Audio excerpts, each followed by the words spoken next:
Hey everybody, my name is Ethen Ostroff, and today we're going to talk about the intro to negotiation in a personal injury case. Before I get into that, make sure to hit that subscribe button, follow along where I will make sure your future personal injury case is protected. So, 101 of negotiation in a personal injury case.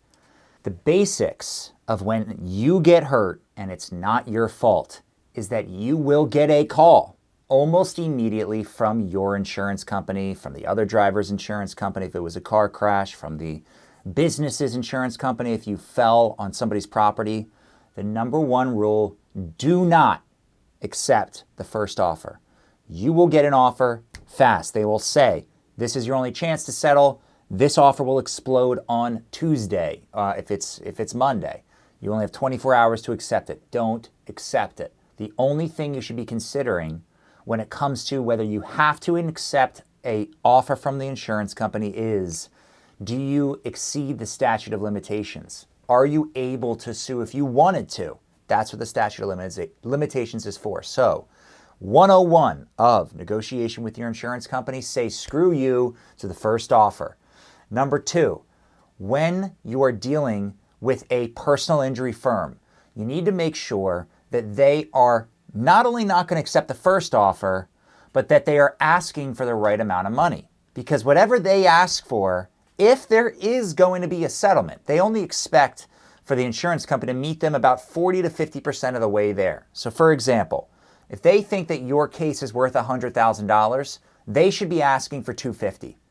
Why?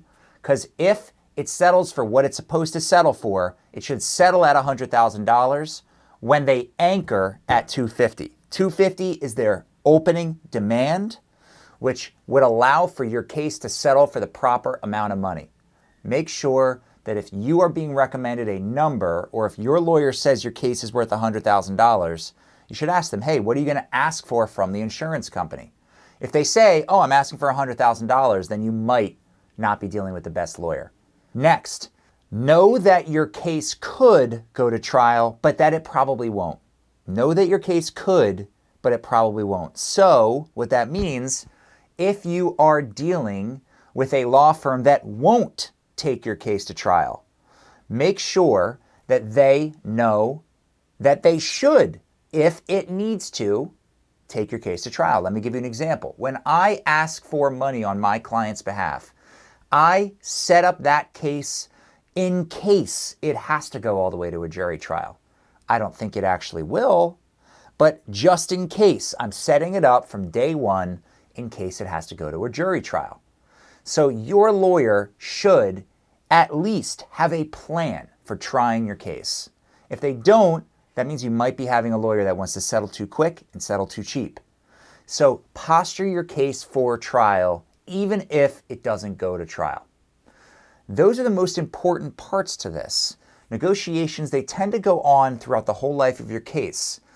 Don't jump at the first offer.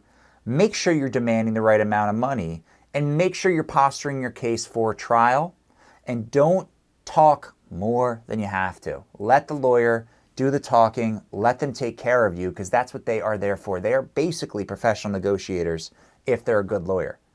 I hope that this helped a little bit. Make sure to hit that subscribe button. Follow along where I will make sure that your injury case is protected and that you understand how to not put yourself behind the eight ball. Thanks so much.